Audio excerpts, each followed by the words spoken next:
ти щеше да се родиш на сцената. Да. Ти щеше да се родиш на сцената. Когато оставиш нещо на определено място, се връщаш пак там. Сгънах едно българско знаме и го оставих отгоре. Не бих искала да изброявам състезания, но... Аз бих искала едно състезание да споменем. Добре, хубаво.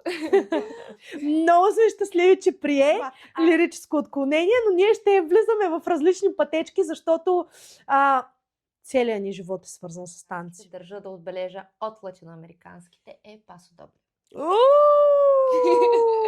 Трябва 3 пъти повече време. 33 пъти, 3333 пъти повече. Така че... Нашия първи гост ще бъде Ина Желязко.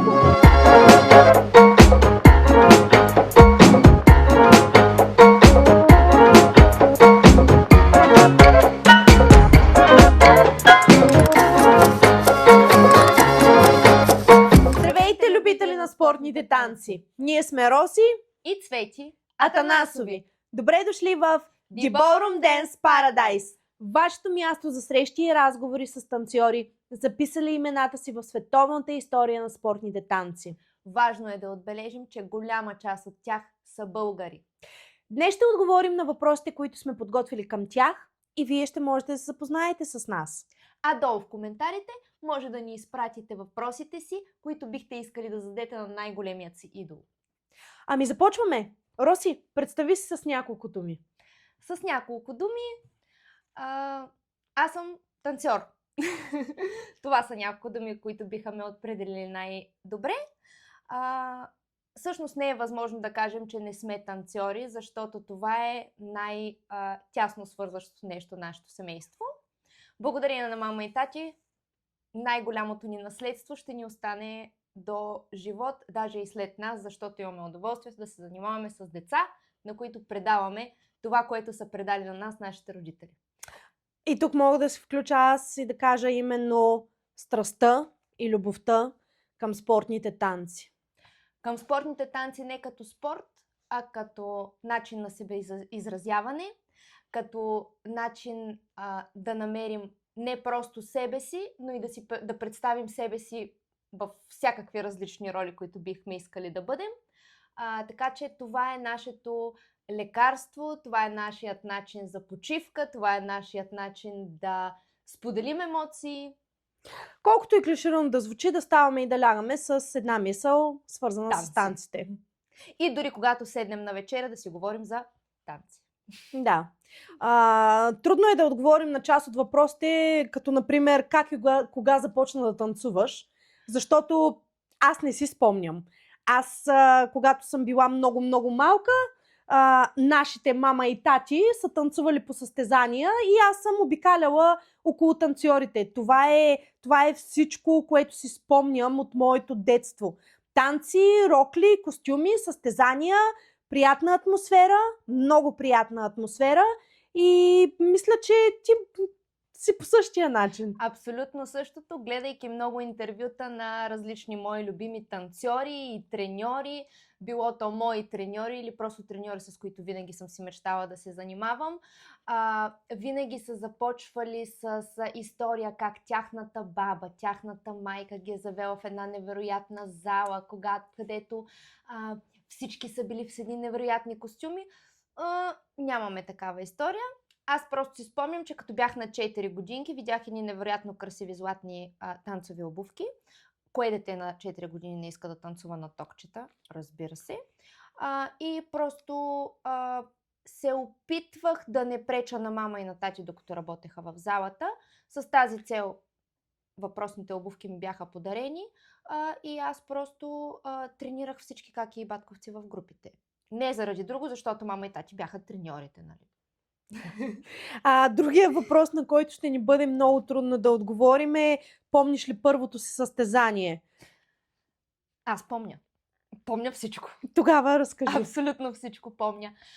Всъщност, моето първо състезание не е било като на повечето сега начинаещи и тепърва започващи да се занимават с това деца. Не съм била на 4, 5, 6 годинки, не съм танцувала като Soul Lady. Доста дълго време мама и тати се опитваха да ме държат далеч от това нещо. Но аз бях достатъчно упорита. Най-вероятно е заради зодията ми. Достатъчно упорита бях в желанието си да танцувам. И в това не просто да танцувам, ами да бъда като всички каки и батковци, които гледах по състезанието. Просто на сцена, не просто на сцена. Аз трябваше да съм с най-блестящата рокля, с най-много камъни, с най-високите токчета. Дори съм имала моменти, в които съм завиждала на някои момиченца от групата, че са танцували с по-високи токчета от моите. Да, извинявай, че те прекъсвам, но плачеше на мама и на тати и казваше: защо кака танцува? Защо всички други танцуват, а на мен не ми позволявате да танцувам? Бях на 12 години с моята най-първи партньор. Ники, здравей! Ники, много целувки и любов за теб.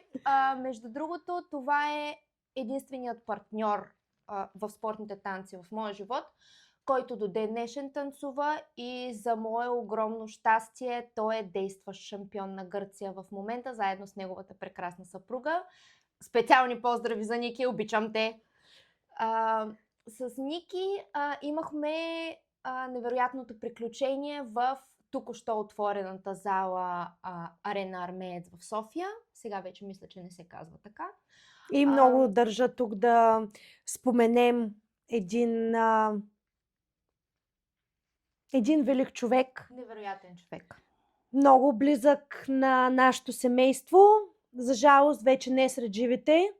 Господин Петър Милчев, който организира едно невероятно състезание, шампионат по спортни танци в зала Арена Армеец в София. Единственият шампионат всъщност по спортни танци в тази зала и най-големият такъв. И твоето първо състезание. И моето първо състезание, да. Беше изключително забавна история, защото по време на подготовката за това състезание нямахме и достатъчно време и достатъчно средства да ми се ушия чисто нова рокля. Затова първия план беше да вземем една рокля на кака, разбира се. Но габаритите са много различни. Да. И все пак пригодихме нейна стара рокля. Пола?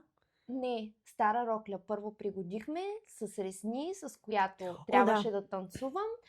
Но освен нея взехме, разбира се, отново от кака, тренировъчна пола, на която тренировъчна пола отдолу има закачена перо боа, което перо боа някога е било на стандартна рокля на мама. След това на моя. След това, да. И се озовава и на твоя латиноамериканска пола за тренировка. Да, извинявам се отново, че те прекъсвам. Нещото, което ни научиха нашите родители е да правим от нищо нещо. Да работи нашето въображение и да направим всичко възможно с минимални средства да постигнем максимални резултати. И наистина тук отново това е тясно свързано с страстта. Много е лесно да отидеш в магазина, да избереш най-скъпата рокля и да я купиш и да отидеш на състезание, но тогава няма да има стойност, няма да има тази стойност, която има перото закачено на Роси на първото й състезание. Перото, с което е танцувала мама, перото, което си е купила, мисля, да не лъжа, но мисля, че с парите от сватбата им с тати си е купила това перо, което е било пребоядисвано няколко пъти. Късахме стръкчета и слагахме на една рокля, после събирахме и слагахме на друга и накрая се озова на Роси на роклята за първото състезание, която беше направена 3-4 дни преди да се появят. Да, защото все пак нещо много важно за всеки танцор, на състезание с една рокля не се тръгва. Не е някакво определено комплекс за това, че другите имат повече рокли, аз имам само една. Въобще, с една танцова рокля, едни танцови обувки за категория стандартни или латиноамерикански танци, винаги е добре не се тръгва. Винаги е добре да си подготвен и да имаш план Б, както се казва. Абсолютно задължително. Да. Освен тази пола, имахме точно 3 дни, ушихме едно боди, отново от остатъчен плат, тогава от боди на партньора на кака, разбира се. който обаче плат беше донесен от... Тук е мястото да включим още един много важен човек за нашето семейство, за спортните танци. Криси, обичаме те, знам, че гледаш. Кристина Стайкова, една невероятна българка. За жалост, малка част от танцорите в момента са чували за нея и знаят за нея, но това за мен е българин стигнал до много високо развитие, до правилното място за времето, за жалост щатите, отвъд локвата. Криси Стайкова продължи и се пребори с много трудности заради любовта към танците и започна да развива малко по-различен бизнес, но пак поддържайки страстта си към танците. Тя е един невероятен дизайнер. Имах щастието да направи моя танцова рокля. Имах щастието да нарисува моята бална рокля. Роси също има една уникална рокля. Ето я, там горе на снимката. Оранжево и златно ресните с материали, изпратени от щатите. Криси, много ти благодарим за всичко, което си правила за нас, за цялото ни семейство по време на нашите кариери. Плътта беше изпратен от Криси. Не само този, въобще по-голямата част от материалите, от които сме си шили костюми, кака Криси идваше лятно време в България на почивка и носеше един голям куфър пълен с камъни, с платове и с всякакви неща въобще, от които можеш да си направиш костюм. И ние къде ги използвахме някъде за рокля на кака, после преминаваха към мене, после преминаваха към различни деца от клуба на мама и тати, оттам вече от тези деца по-късно вече преминаваха към нашите възпитаници, така че нищо не е останало неоползотворено на 200%. Сещам се и всъщност не си спомням за някоя рокля в България, която да съм си шила, която да не е направена по модел на кака Криси. Дори това, което направихме с полата и с борито, беше отново по нейна идея, защото много харесахме в магазин Втора употреба един корсет, който корсет точно часове преди да се качим в колата и да тръгнем за шампионата в София лепяхме с камъни.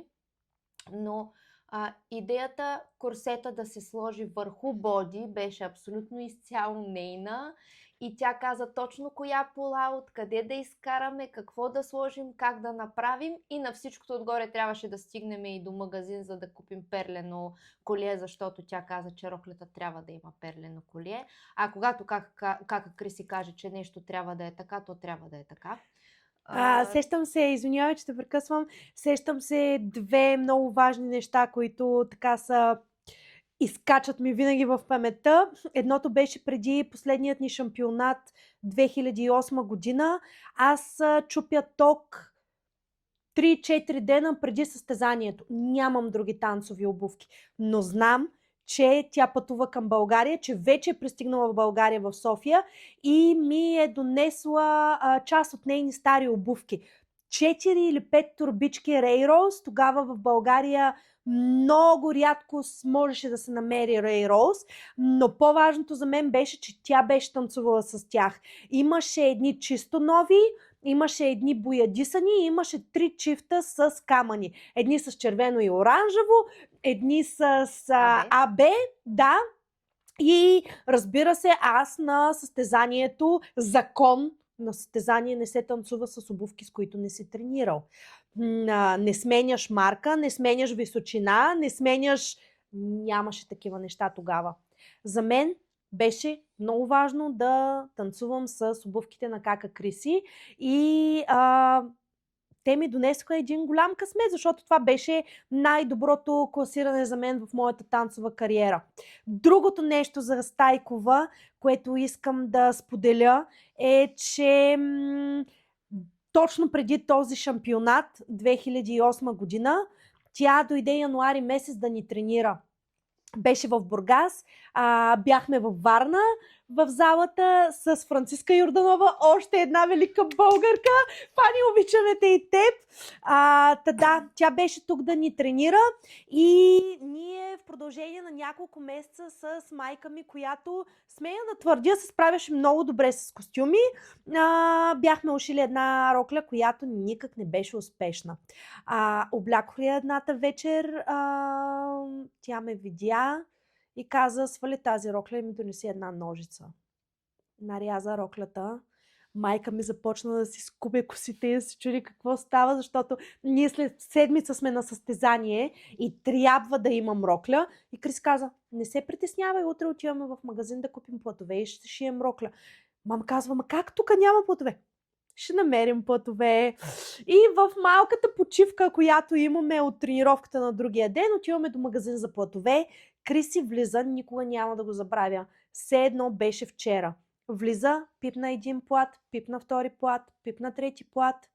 Затвори си очите, стоя малко и каза: видях я. Видях ти роклята цвети. И знаеш ли какво? Тук отварям една малка скоба. Когато пристигаше, мисля, че кацна, не знам къде кацна, ние бяхме в Бургас с Красимир, с партньора ми. Майка ми и баща ми я водиха с колата. И Красимир чакаше долу пред вкъщи. Заедно чакахме долу пред вкъщи. И Красимир имаше два букета. Един за мама и един за Криси. На букета на Криси, като украшение, имаше една синя пеперуда с лъскави крила. Криси изгради цялата ми рокля около тази пеперуда.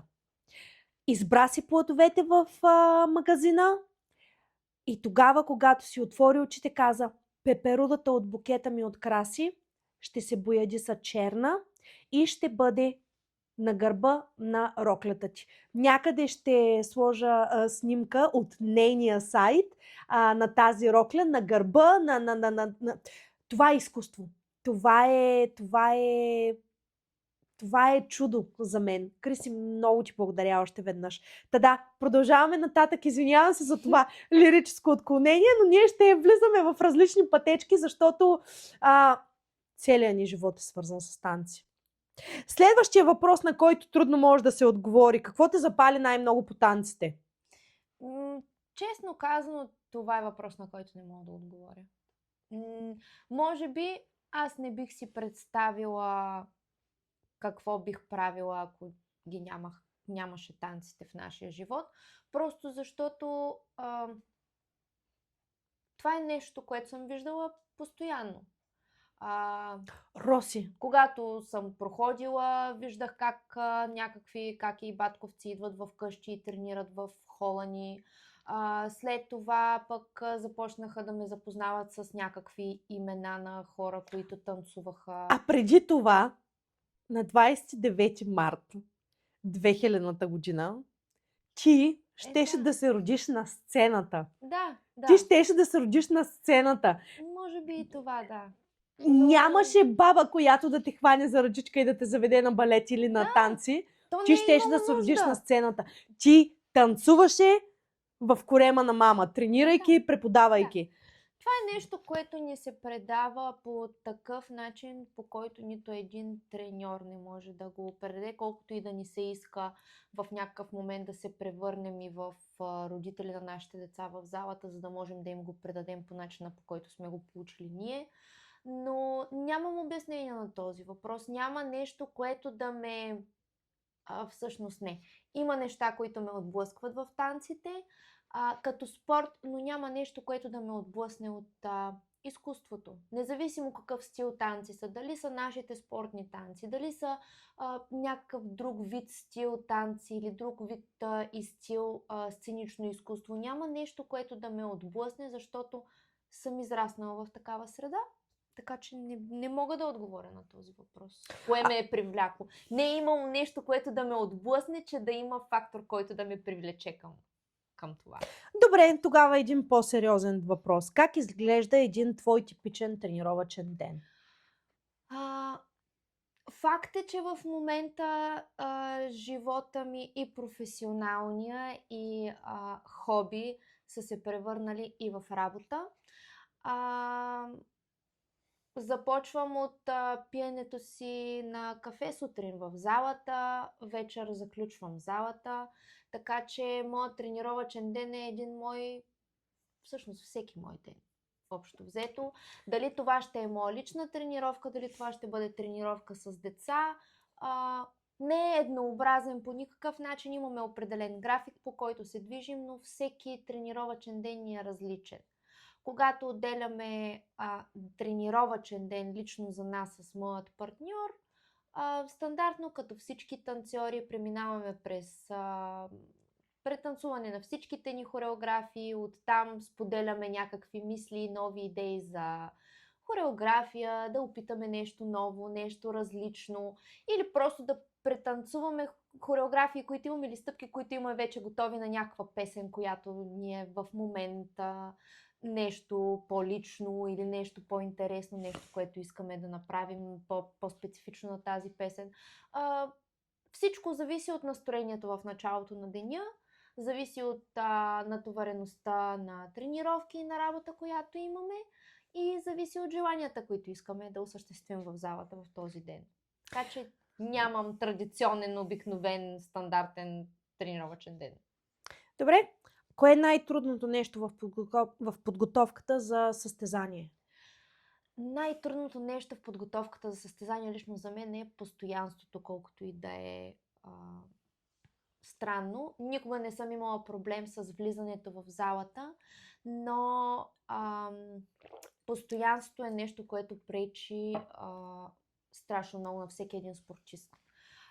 Постоянство в моменти, в които вече чувстваш умора, вече чувстваш, че си на предела си, в моменти, в които започваш да си мислиш, ами добре, аз сега това го направих много добре в залата, но ако не ми се получи на състезание, в моменти, в които започваш да си преценяш силите за дадено състезание, възможностите, двойките, с които ще се състезаваш и за огромно наше съжаление в момента и замисленето за това, кой ще ме съдейства.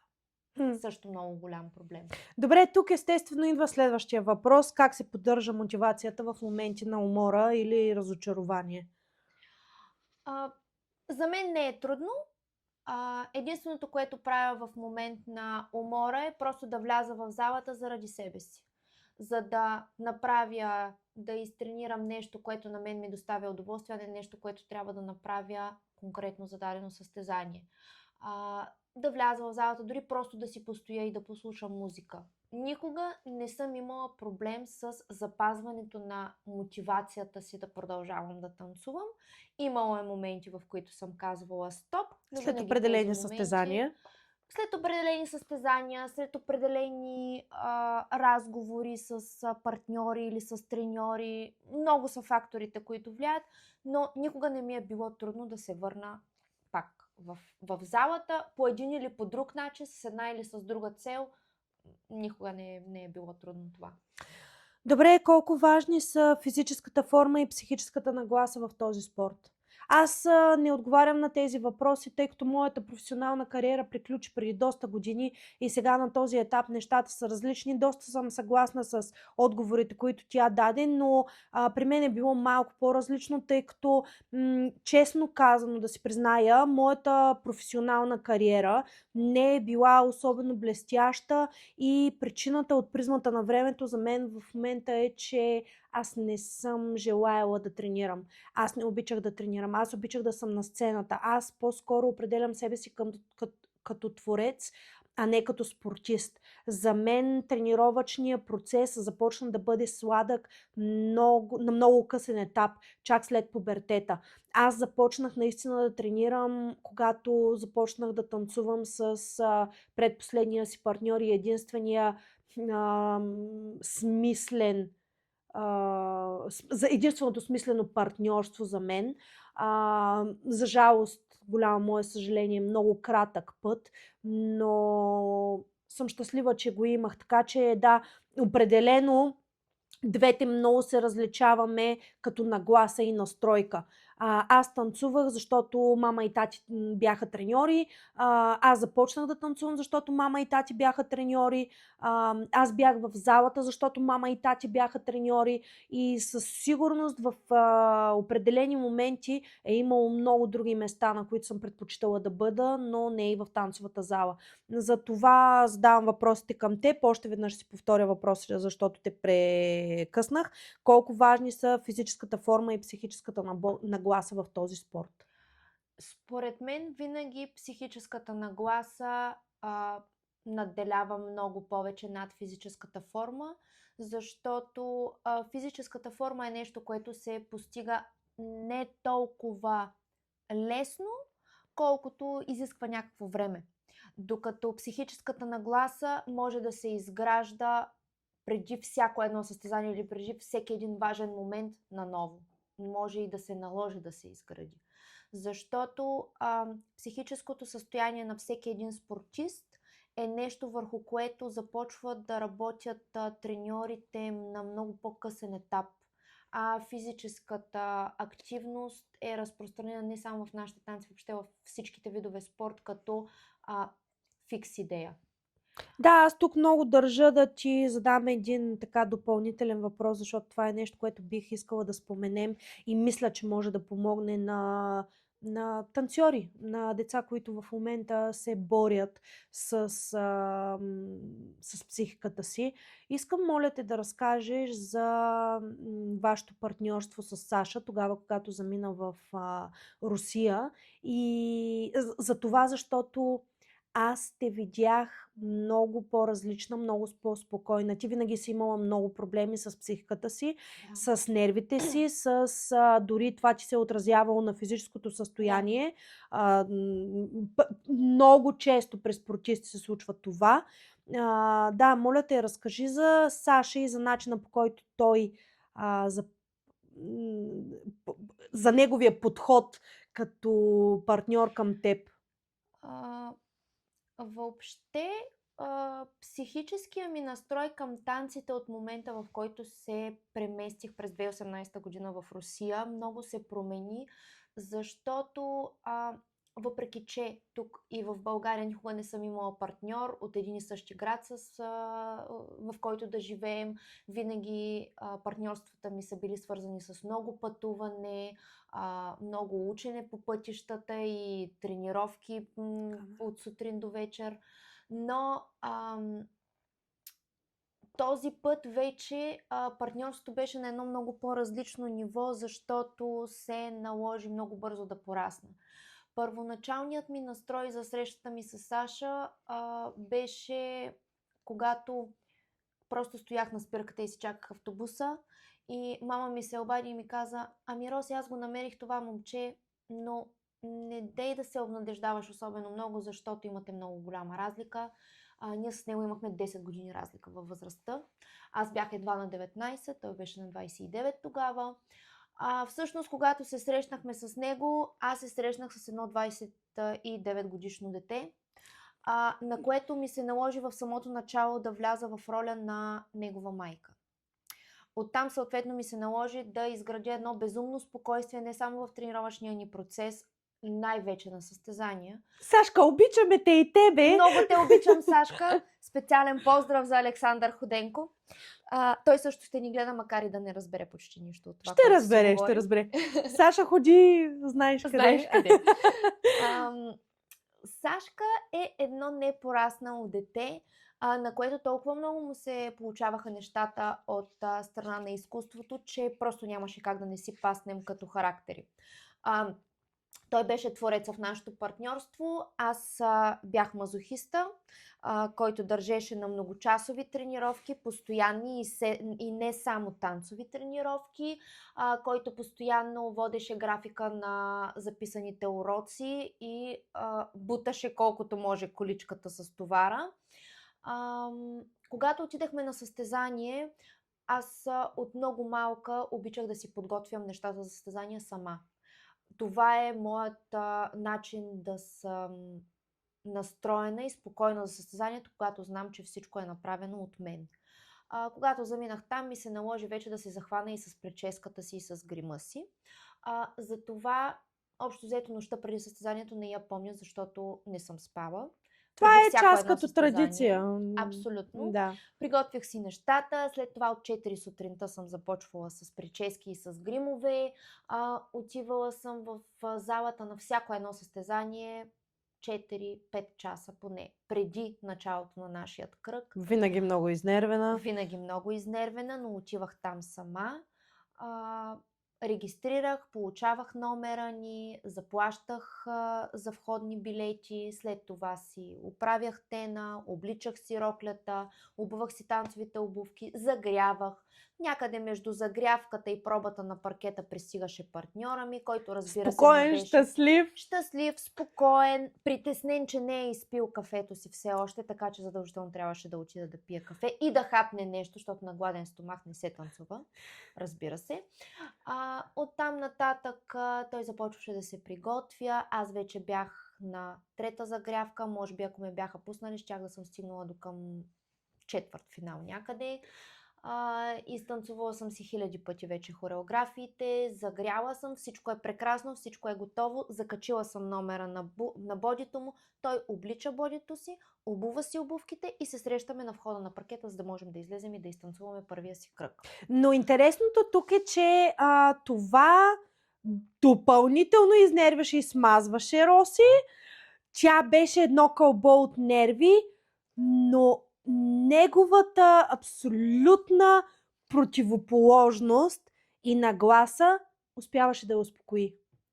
За жалост, ние не сме били част от по-голямата част от вашите състезания заради разстоянието, но аз виждах Роси спокойна, аз виждах Роси различна на паркета. Аз виждах, че тя е оставила това кълбенце някъде и го е разпръснала и го е успокоила и е балансирана и е различна.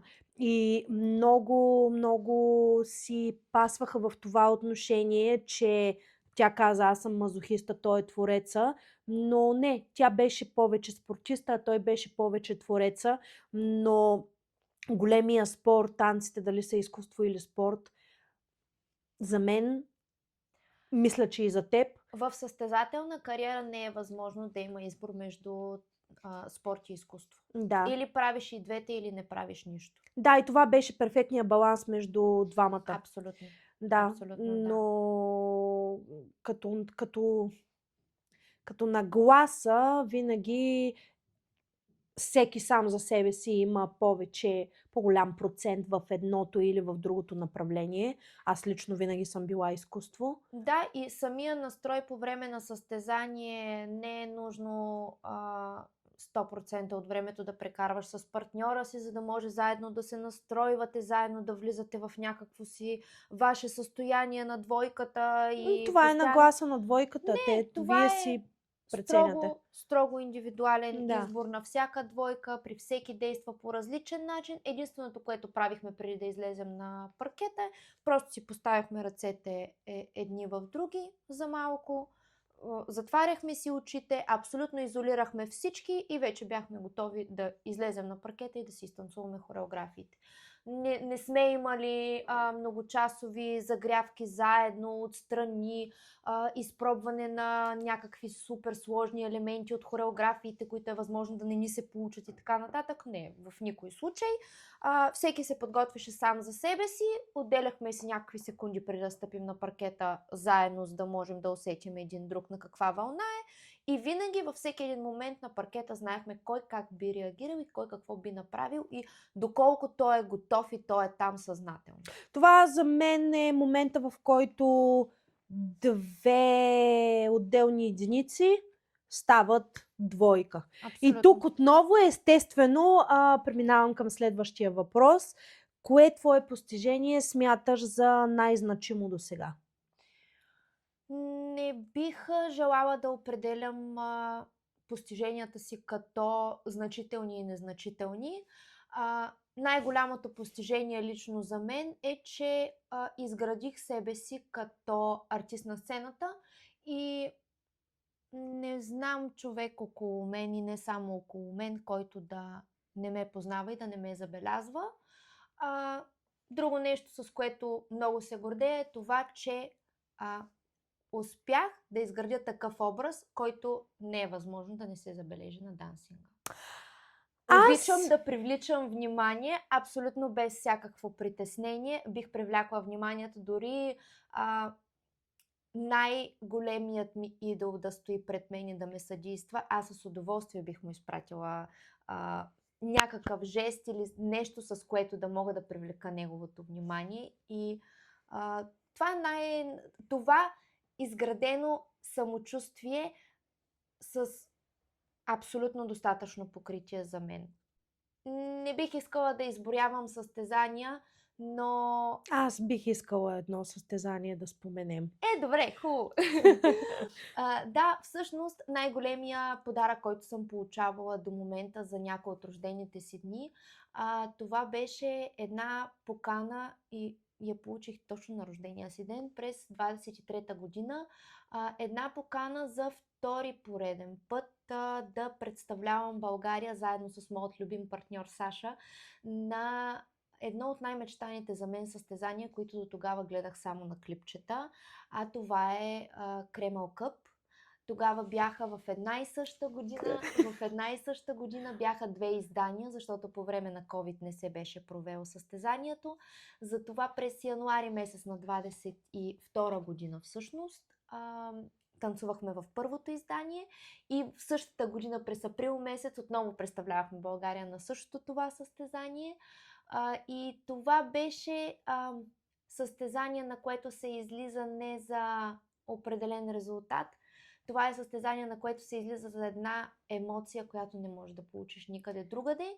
Състезание, на което, извинявай, че те прекъсвам, състезание, на което не можеш да се регистрираш, да си платиш таксата участие и да отидеш да участваш. Абсолютно. Състезанието е с покана. Организатора преценя дали си достоен да бъдеш част от неговия, аз би го нарекла, фестивал на това изкуство.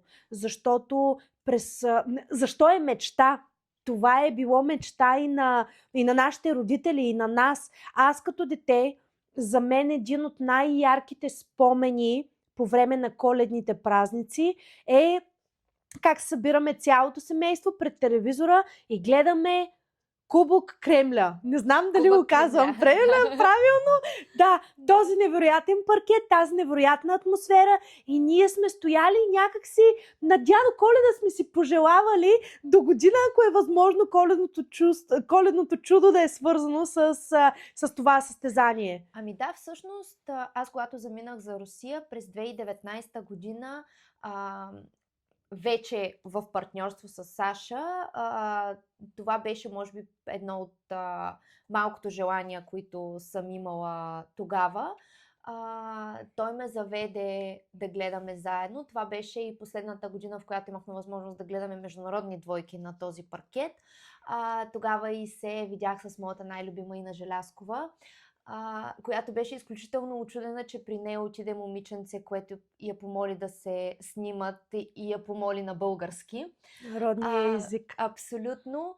Но гледах с такива очи и паркета, и обстановката. Това наистина не е състезание. Това е място, на което хората празнуват танците. Празнуват и оценят всеки един танцор на дансинга, независимо дали той е познато или непознато лице. Просто се радват на всеки един и това е удоволствие не само за танцора, че е на този паркет, но и за публиката, че са отишли на това място, за да видят точно тези хора. И тогава си казах, аз ще бъда тук. Независимо какво би ми коствало, независимо колко време би ми коствало, но това е едно от местата, на които като танцуваш, можеш да кажеш, аз съм видял всичко в този живот, в танцовия си живот. Тогава си го пожелах и тайно или не чак толкова тайно, се уповах на едно поверие, че когато оставиш нещо на определено място, се връщаш пак там. И си махнах една тълбичка и я хвърлих отдолу под масата. И през 22 година, януари месец, танцувахме там, в една невероятна съблекалня, свалих една от гривните, с които бях към роклята си и я оставих в шкафчето в самата съблекалня, където беше отредена за нас. И при последното ни танцуване през 22 година, април месец, когато бяхме там, сгънах едно българско знаме и го оставих отгоре върху масичката, върху която се... 22-23 година. 22 година. 22 година. Ами ти преди малко мисля, че се обърка малко с годините, защото каза, че през 23-та година си получила покана. Да. 22 година беше това, защото 23-та година вече завърших образованието си в Русия и се прибрах в България. Да. Така че това беше през 22 година.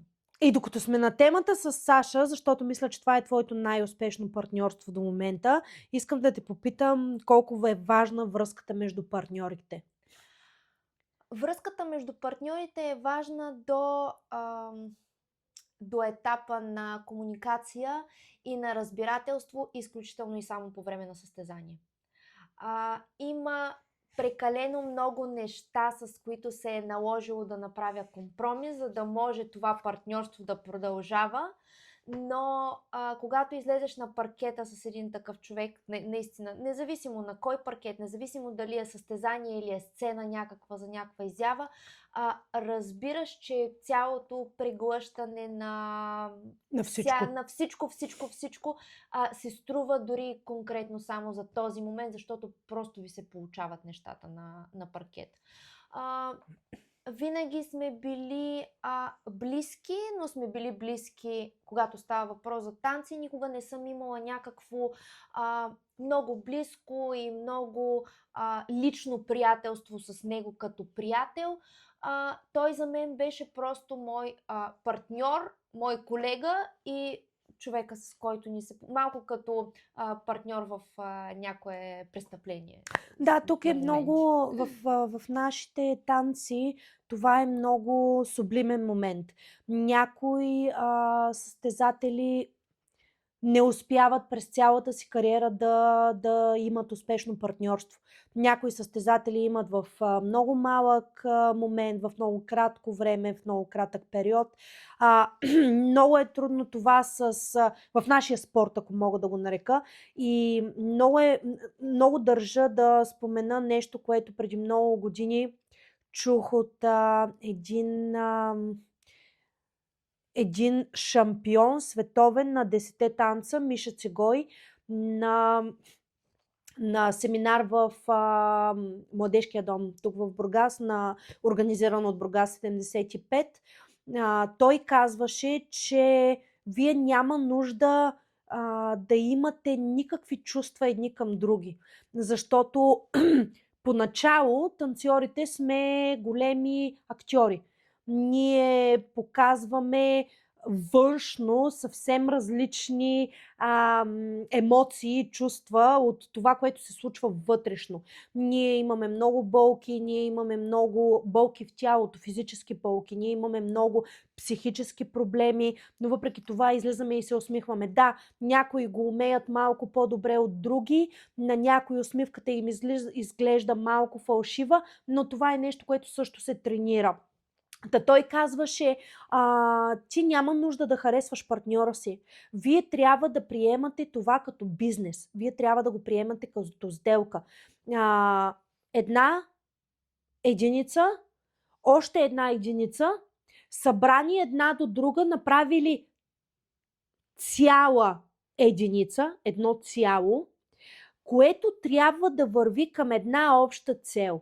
Ние имаме цел след седмица да бъдем на състезание. За да бъдем на това състезание, ние трябва да се подготвим и колкото вложа аз, толкова да вложи и отсрещния, моят партньор. Но в никакъв случай ние не трябва да бъдем приятели, любовници, да се харесваме дори.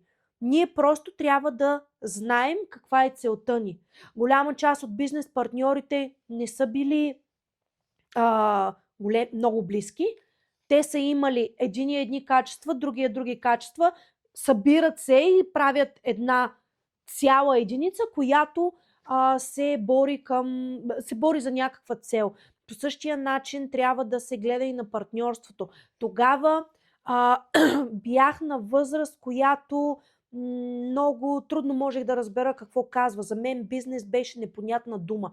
Но през годините винаги съм се връщала назад и съм се сещала за това, което каза, и на този етап вече от призмата на треньор винаги го давам като пример при първия проблем, възникнал в двойка, защото в днешни дни смятам, егото е на много по-високо ниво от това, което беше преди години.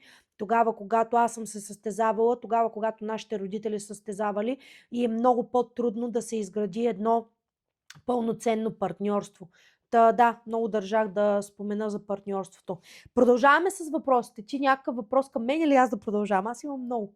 И аз си имам тук разни въпроси. Добре, аз ще знам, че не съм ти задавала. Как решавате конфликти по време на подготовка?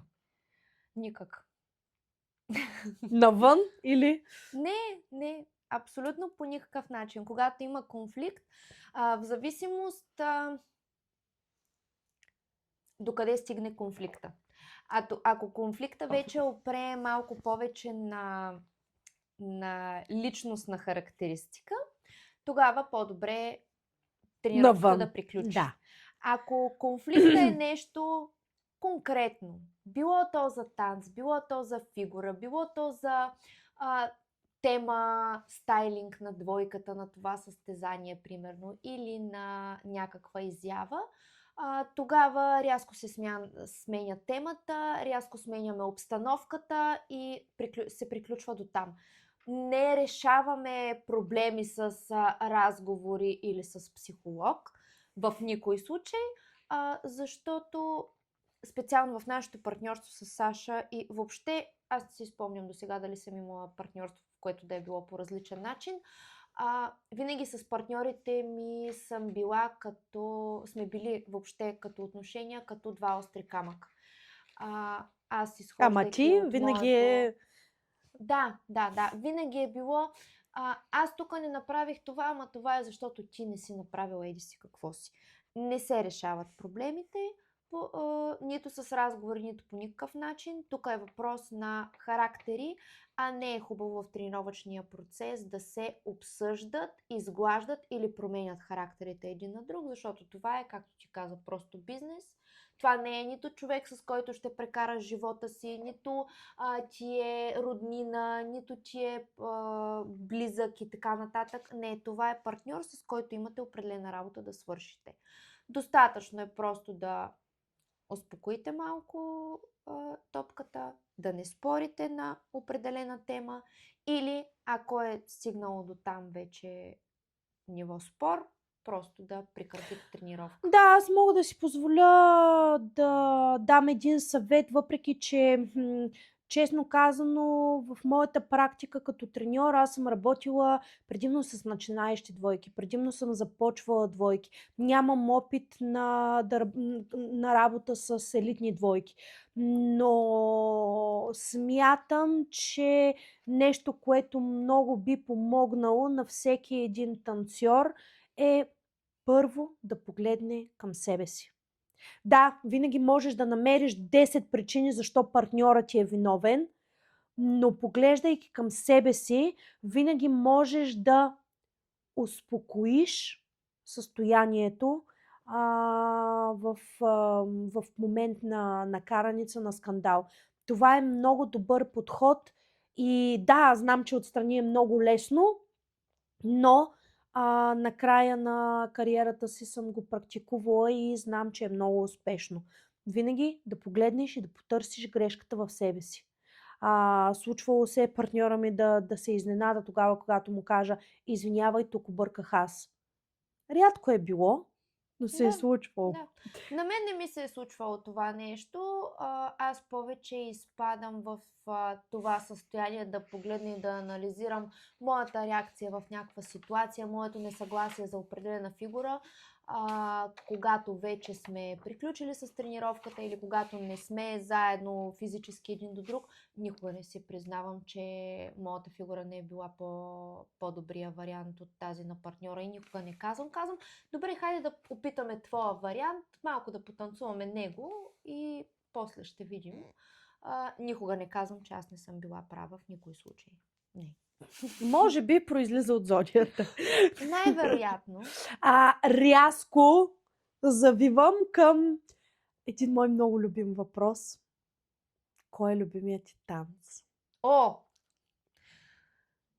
Няма да зачеквам темата с стил, защото в Не, нашето семейство... В нашето семейство темата стил е тема табу. Не се обсъжда, не се коментира и няма правилен отговор. Аз се радвам, че успях да задържа до края на състезателната си кариера балансът между латиноамериканските и стандартните танци. Мисля, че и ти имаше такова желание, от чисто финансова гледна точка просто не можеш да си го позволиш, и намирането на партньор беше по-възможно, избирайки Абсолютно. стил. Но, мамо, тати, обичаме ви наравно, обичаме двата ви стила наравно.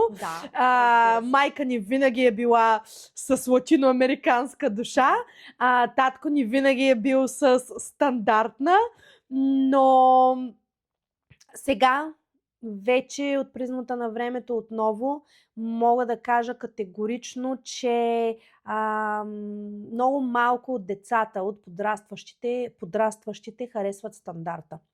И причината, много пъти сме го чували, но сега вече мога и да го... Че е по-труден за разбиране и иска не само да си стигнал на така едно достатъчно интелектуално ниво, но и емоционално, да си подредил бушуващите страсти в себе си и да можеш да го разбереш, да го усетиш, да го приемеш. Аз лично се влюбих много в стандартните танци, тогава когато заминах за Англия и се срещнах с едни велики стандартни танцори, които просто предизвикват емоции и чувства в теб, които не можеш да... Думите не са достатъчни да бъдат обяснени. Иначе преди много години, 2007 може би или 2008 година, в залата във Варна, благодарение на Франциска Йорданова, гледах за мен най-великия стандартен танц. Фани, вие летяхте, вие не стъпвахте по земята, вие направихте нещо, което още храни душата ми, когато си затворя очите. Това беше едно невероятно изпълнение. Аз пак казвам, думите ми няма да стигнат да го обясня. Благодаря много за тази невероятна, положителна, слънчева емоция, която ми подарихте. Извинявам се, любим танц. Не, аз бих искала да добавя нещо на темата любими танци. Не само стандартните. И латиноамериканските танци при нас изискват много време, за да придобият този вид, който така много впечатлява и деца, и големи, когато дойдат на някое наше състезание да гледат, или когато гледат някакво излъчване, репортаж или каквото и да било по телевизията, свързано с нашите танци. Това ниво, което се вижда на състезания, всички тези блестящи костюми, се стига до тях по един много дълъг път. В днешно време не сме научени да имаме достатъчно търпение. Търпението е много важно. Ако за латиноамериканските танци ни трябва търпение, и то ни трябва търпение не толкова да мине време, а просто търпение за работата, която трябва да свършим, то за стандартните танци трябва 3 пъти повече време. 3333 пъти повече. Така че, може би това е основната причина за това разделение. Дали само едното или само другото или и двете. Много е трудно, дори лично за мен по-скоро бих казала, че е трудно психически да се издържи на двата стила, защото аз лично не си представям да изляза на състезание и да ми се наложи за 10-15 минути да превключа от едното на другото. Беше възможно едно време, за жалост. Но има и друго. Танците много се промениха. Абсолютно. Много напреднаха и изисква се много повече физическа подготовка, а пък търпението липсва и е много по-трудно. При децата е Абсолютно. възможно, тъй като нивото е по-ниско. Направо да си го кажем, нивото е по-ниско. И там е възможно, но вече не мога да се сетя за двойка, добра двойка, впечатляваща двойка, която поддържа И 10 двете. танца. Абсолютно. Не знам, те са имена на латина, имена на стандарт. Винаги е било, но, например, Миша Цегой, който споменах, той, ако от онова време успее с машина на времето да се прехвърли към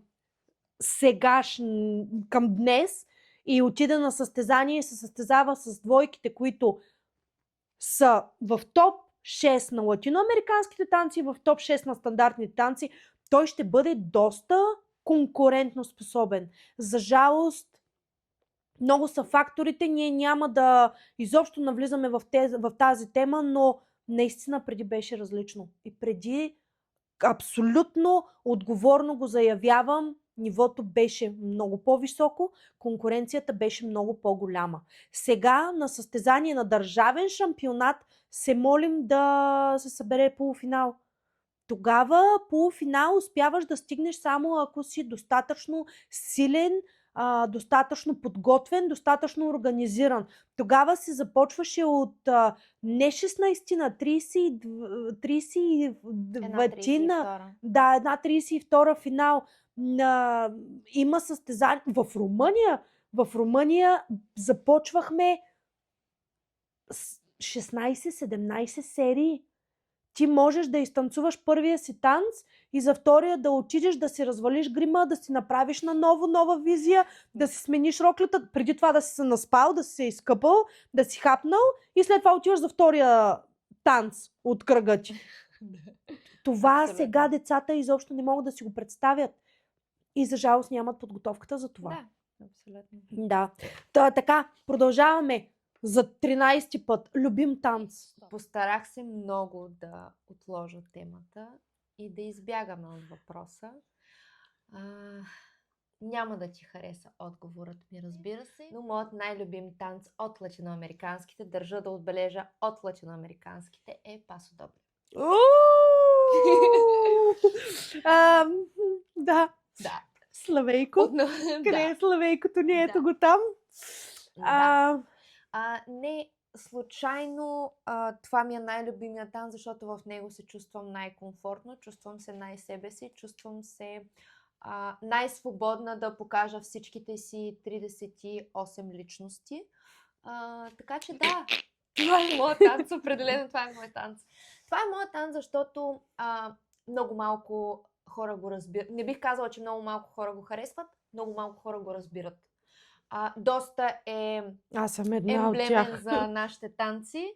Много малко хора го разбират и за това много малко хора имат търпението да се научат как да вложат себе си в този танц. Не, мога да си призная, че когато Кристина Стайкова беше тук и ни разказваше за фламенкото, за допълнителните часове, с които се е занимавала, за да успее да намери себе си в този танц, запали нещо в мен. Това е много огнено, това е много латиноамериканско. Много латиноамериканско. Ако питате мен, Пасо Доблето няма място в състезателната програма. Разбира се.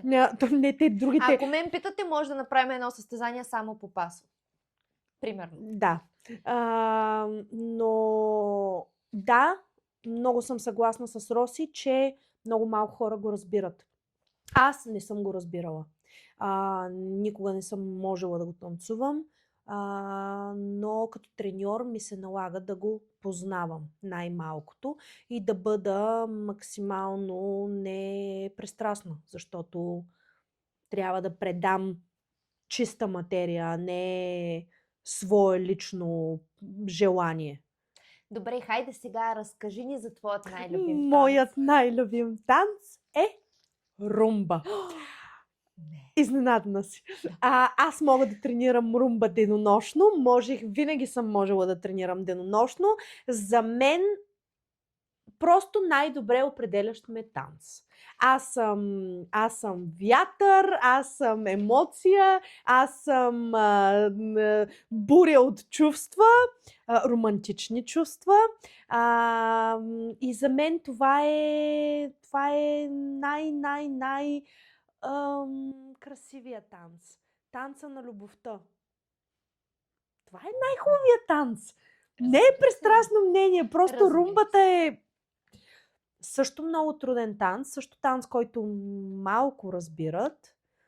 Според мен, за да можеш не да танцуваш, а да предадеш емоцията, трябва да си творец. Затова толкова много се намирам в този танц. За жалост, румбата в момента, особено в направлението на спорта, за мен няма нищо общо с румбата такава, каквато я познавам и я разбирам аз, но развитието на танците носи своите позитиви и негативи. Според мен това е един от негативите. Румбата трябва да си остане бавен танц. Затова, защото техниката й, не претендирам, че съм големия разбирач, изказвам собствено мнение. Но да, румбата е най-прекрасният танц. Продължаваме нататък с въпросите. Аз се радвам, че отговорих на моят най-важен въпрос. Роси, нещо, което би искала да си зададеш или да отговориш? Прескачаме през въпросите. Доста сме разхвърляни. Имаме много неща, които да споделим, много неща, които искаме да разкажем за себе си, защото това е основната цел на първото ни видео. Да се запознаете с нас. Аз съм казвала винаги, аз съм творец, но и в нея има страшно много творчество, което е вкарано, успяла да намери баланса и да вкара и организация в това творчество. Аз пък искам да вметна нещо относно бягането през въпросите. В нашият случай въпросите са просто отправна точка за много неща, които бихме искали да ви разкажем за себе си. Не случайно казахме в самото начало, че ние сме изкуство. Хората на изкуството не умеем да следваме сценарии, не обичаме да влизаме в подчиняваме, рамки. да се подчиняваме на определени рамки или на определени правила, независимо от това, че се занимаваме с спортни танци, в които пък всъщност има доста правила, които трябва да се спазват и технически елементи, свързани с танците и така нататък. Но дори в разхвърлените ни разкази има много повече структура от всеки друг планиран сценарий, бъдете сигурни. Да, ние държим да сме естествени, ние държим да бъдем в себе си, ние държим да предадем нашата гледна точка. Разбира се, тогава, когато имаме гости, важни гости, какъвто ще бъде нашият първи гост. Ще влезем в рамки. Ще бъдем отговорни и ще се оберем, за да можем да представим личностите и да се запознаете с тях, защото това беше основната идея, мотивация, желание да започнем това. Коментирала съм с няколко колеги от нашия свят, от танцовия свят, и всички го приеха. Давай, кога започваш? Давай! И това беше моята основна мотивация да го направим. Отнени доста време. Може би това е идея, която повече от година. Година процеса на подготовка, но иначе идеята е на доста повече. Определено е било надолу в приоритетите ни и не сме имали възможност да го направим тогава, когато го избистрихме. Да, правим го по този начин, но много искахме и знаехме, че ще дойде ден и момент, в който ще се случи. И тук мога да издам малко за нашия първи гост, малко по-късно ще кажем името. Преди това, с това завършва нашата предизборна кампания, можем да преминем към първия гост. Subscribe, за първи път го казвам, към банки, последвайте ни. Не, задайте въпросите си тогава, когато разберете кои ще бъдат нашите гости. Благодарение на родителите ни, благодарение на контактите, които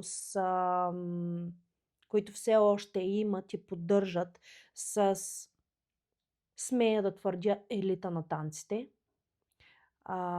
с българите, прославили името на държавата си, успяхме да стигнем до наистина много качествени хора. Хора, които ние бихме искали да са по-близо до децата на танците, децата на спортните танци в България. За жалост, имаме много, много негативи да споделим. Разбира се, ще сме политкоректни и няма да го направим, но слоновете в стаята са много. И на някакъв етап ще си позволим да говорим и за това. Разбира се, отново нашата гледна точка.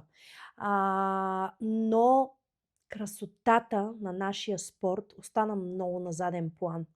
И ние се бунтуваме изключително много с това. Но вероятно съм много философски, звуча много философски в момента, но това е истината.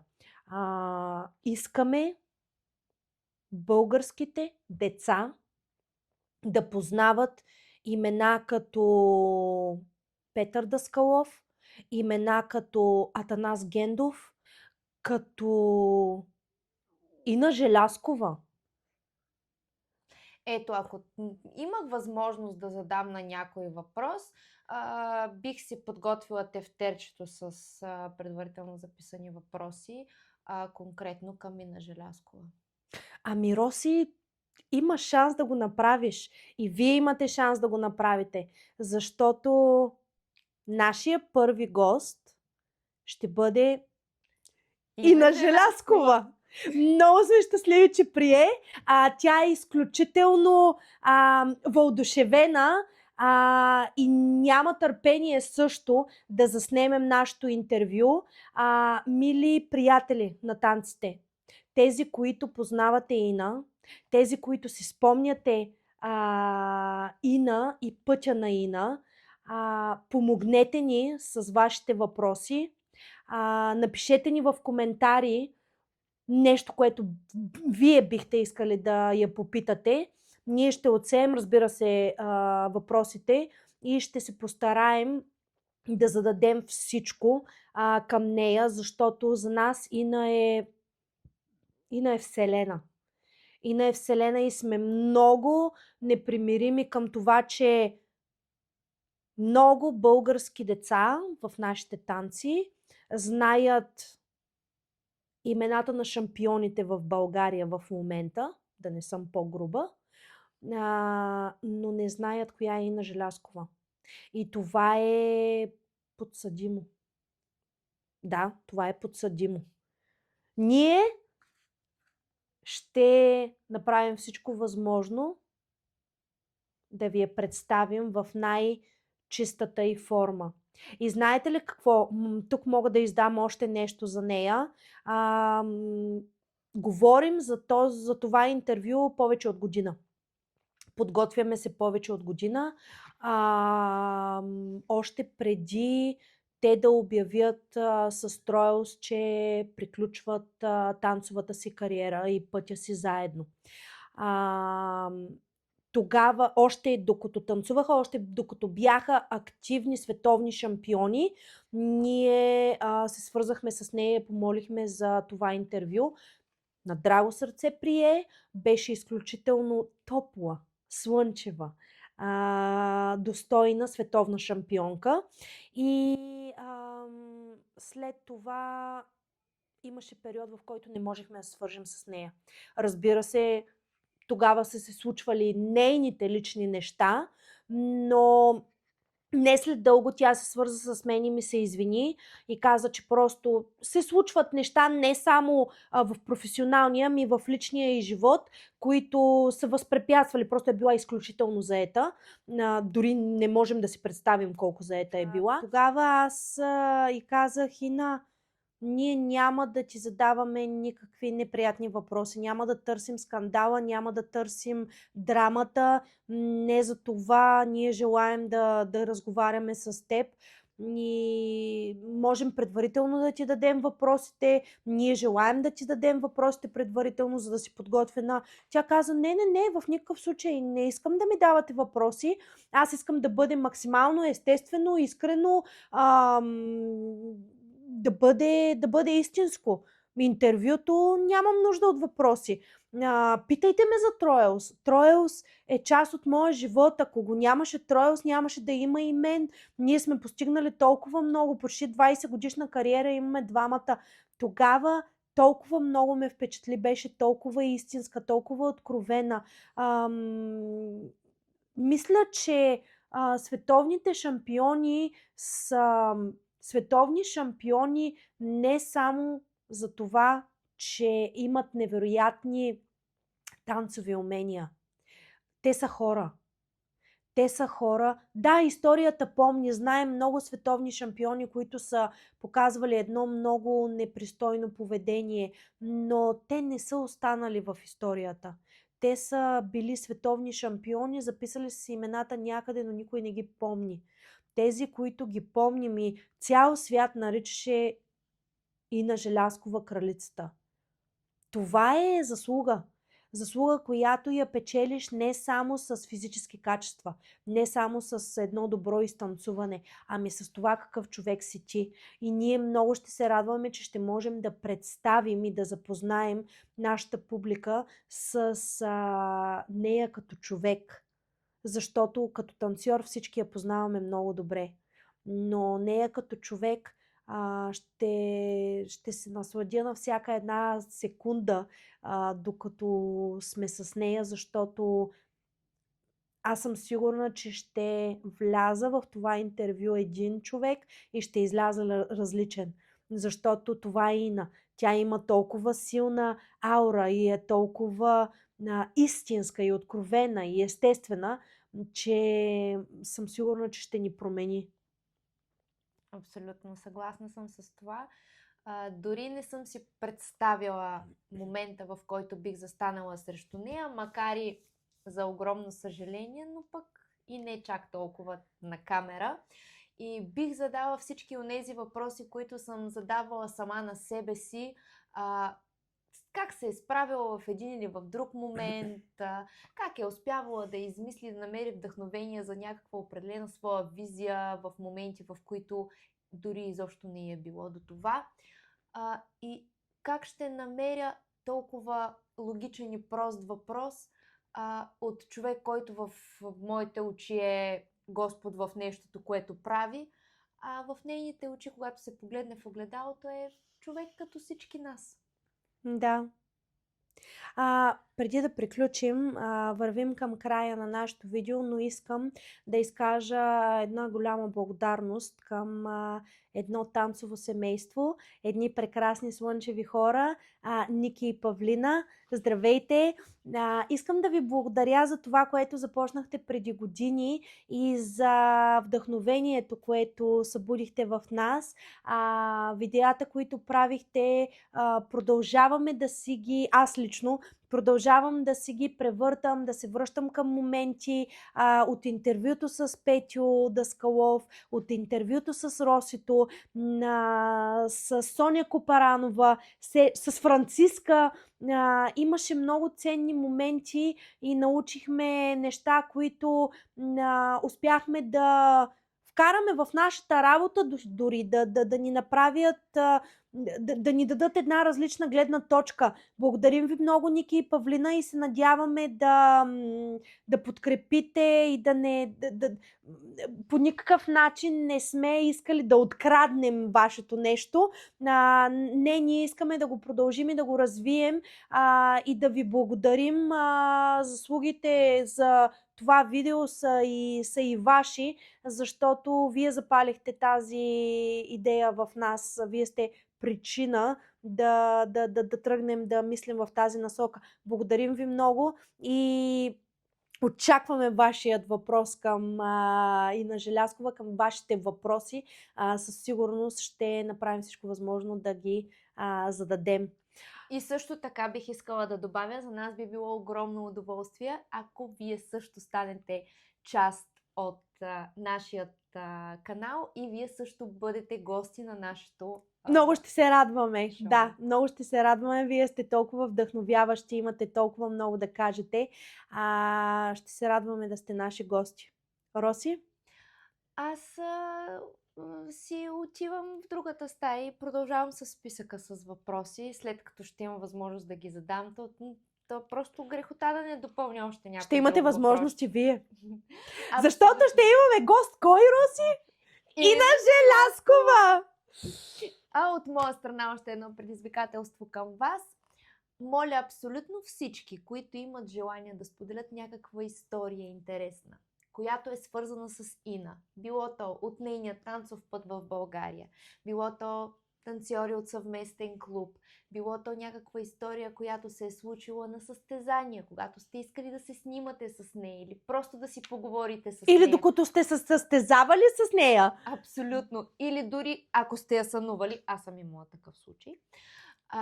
За нас ще бъде удоволствие да ни споделите тази история в коментарите. Ние ще я предадем на Ина и нека да видим нейната реакция. Благодарим ви много, че останахте до тук. Надяваме се да ни подкрепите. Правим това с голяма любов и с голяма мотивация. Не сме големи професионалисти в това, което правим, но сме искрени, естествени и откровени. Благодарим ви много. Довиждане! И до нови срещи! И до нови срещи! Чао, чао!